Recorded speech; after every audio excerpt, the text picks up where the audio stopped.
এখান থেকে স্টার্ট করবো।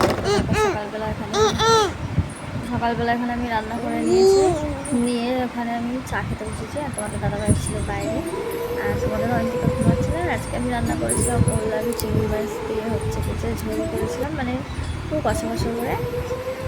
তো সেই রেসিপিটা তোমাদের সাথে ভাবলাম তো চলো শেয়ার করা যাক। আমি কীভাবে বললাম, তো সকালবেলা চা দিয়ে বিস্কুট খেয়ে নিচ্ছিলাম। আর আমার সামনে দুটো পাখি প্রতিদিন আছে যারা বিস্কুট খায়, মুড়ি খায় না, জানো তো। আমি তোমাদের একদিন অবশ্যই তোমাদের সাথে দেখাবো, দুজন আছে। তো ওদের মুড়ি দিলে ওরা খায় না, ওদের তুমি বিস্কুটটা ঠিক করে খেয়ে নেবে। তো তোমাদের দাদাভাইকে বলছিলাম, ওরা না বড় লোক পাখি, বুঝলে তো, গরিব লোক পাখি না।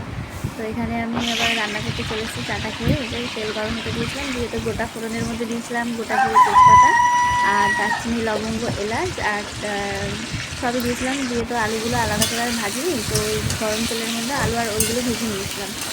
নিয়ে মানে ভালো করে ভেজে নিয়ে ওর মধ্যে আমি ভাবছিলাম যে আলাদা করে আর ভাজবো না, অনেকটা সময় লেগে যাবে। তো ছটার মধ্যে তোমাদের দাদাভাইকে টিফিন দিতে হবে। তো আলাদা করে আর এক্সট্রা সময় নিয়ে আর ভাজিনি, ওই ছোটো ছোটো করে কেটে নিয়েছিলাম। চিংড়ি মাছ দিয়ে বড়ো করে নিয়ে ভালো করে ভেজে নিচ্ছিলাম ঢাকা দিয়ে। তারপরে পাখিগুলোকেও দেখছিলাম। তারপরে তোমাদের সাথে লাস্টে একটা জিনিস শেয়ার করবো, তোমরা অবশ্যই দেখতে হবে। আর অনেকটা এখন শরীর ঘুমাবে, ঘুম পাচ্ছে, পাখির ভয়েসটা তোমরা শুনতে হবে, ভয়েস দিয়ে তবে চলে এসছে। তো ওইখানে আমি একটু আমার ডিম দিয়ে দিয়েছিলাম ঢাকা খুলে, ভাজার সময় একেবারে। আর কষার সময় আমি দিইনি, যদি লাগতো তার মানে পরিমাণ মতো আমি পরে দেবো বলে ওই জন্য নুনটা না দিই, স্কিপ করে গেছিলাম। তো এখানে মশলা আমি যোগ দিয়ে দিয়েছিলাম, অ্যাড করে নিয়েছিলাম, নিয়ে ভালো করে কষে নিচ্ছিলাম। আর এক একদিন না ঘুম থেকে উঠতে না দেরি হয়ে যায়, আর রান্নার জোগাড়টা করা থাকে বলে তাও তাড়াতাড়ি একটু হয়ে যায়, মানে সামলে উঠতে পারি, সবটা আমি সামলে উঠতে পারি। তো ভালো করে মশলা কষে নিয়ে এর মধ্যে টমেটো দিয়ে দিয়েছিলাম, আর সব থেকে গুঁড়ো মশলা দিয়ে দিয়েছিলাম। হচ্ছে যে গুঁড়ো মশলা দিয়েছিলাম সব থেকে গোটা গরম হাত, মানে কী বলবো, এত স্পিডে কথা বলছি না, মানে সব মানে গুলিয়ে যাচ্ছে।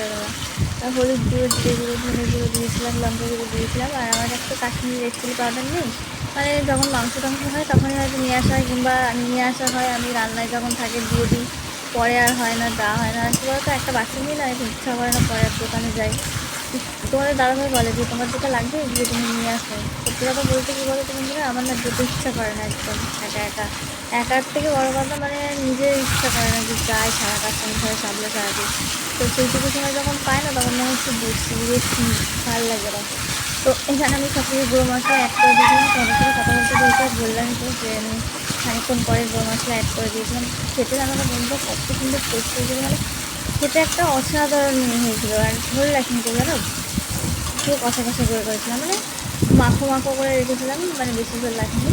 তো এই ডালনাটা মানে চিংড়ি মাছ দিয়ে এমন করে মানে কম ঝোল দিয়েই খায়, মানে বেশি ঝোল রাখে না, তাহলে তেলের মতন লাগবে, বেশি ভালো লাগবে না, তাই জন্য।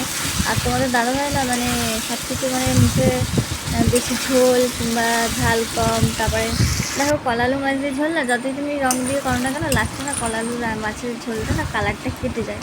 তোমাদের দাদাভাই বলে কোন মুরগির ঝোল করেছিস যে ঝোলে কোনো কালার নেই।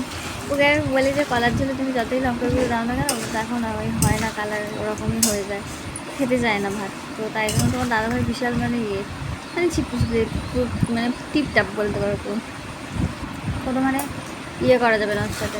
তো দেখো আমি ভালো করে মশলা কষে নিচ্ছিলাম।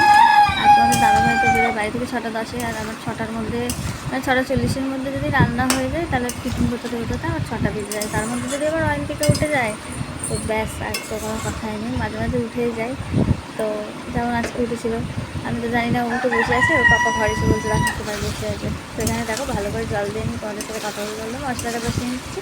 আর এই ভিডিওটা না করা ছিল অনেক দিন, জানো তো বন্ধুরা, মানে এখন এমন হয়ে গেছে না, এডিট দিনে আর ভিডিও ছাড়া হয় না, দেওয়া হয় না। কবে থেকে ভাবছি চলো দিয়ে দিই, তো আর করাই হচ্ছে না, মানে হয়ে ওঠে না, মানে কী বলবো। আর নিজেরও ইচ্ছা করে না, হয়তো নিজেরও গাফিলতি হয়ে যায়।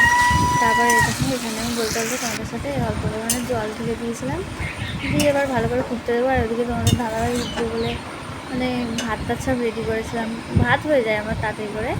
আর একটা ভাজা, একটা তরকারি, কোনো হয়তো দুটো তরকারি হয় এরকম, মানে কী বলবো, মানে যেদিন যেরকম থাকে, মানে যেদিন যেরকম জোগাড় করে রেখে দিই রাতের বেলা আগের দিন, সেদিন সেরকম ভাই করি। আগের দিন এটা ঠিক করে রেখে দিয়েছিলাম ওল আলু চিংড়ি মাছ দিয়ে করবো বলে, সব কিছু কেটে কুটে রেখে দিয়েছিলাম, মানে আলু ওল সঙ্গে সঙ্গে কেটেই করেছিলাম। ওলটা আবার জানো তো বন্ধুরা, কেটে রাখলে পরের দিনও করতে চায় না, তাই জন্য আর পরের দিন আর কাটিনি, দিনের দিনই সঙ্গে সঙ্গে কেটে তো ওটাই করেছিলাম।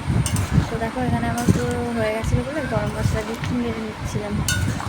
দেখো আমি বললাম না তোমাদের বেশি ঝোল রাখিনি, খেতে খুব টেস্ট হয়েছে জানো। তোমাদের দাদাভাই আবার ওল খায় না, আমাকে দেখি বেশি বেশি আবার তুলে দিচ্ছে ওল রাত্রেবেলা। আর এই দেখো আমাদের বাড়ির পাশে মাঠে না চন্দ্রগোড়ার সাপ বেরিয়েছিল, দেখো ওগুলো যাচ্ছে। তোমাদের আমি ভালো করে দেখাতে পারছি না, তো ওই যে যাচ্ছে ওখানে ওদের পাঁচিলের ওখান থেকে এখানে যাচ্ছে। তোমাদের কেমন লাগছে অবশ্যই বেশি বেশি করে লাইক কমেন্ট শেয়ার সাবস্ক্রাইব করে আমাদের চ্যানেলটির পাশে থাকবে, আর বলবে অবশ্যই কমেন্ট করে জানাবে আমাদের ভিডিও তোমাদের দেখতে কেমন লাগছে।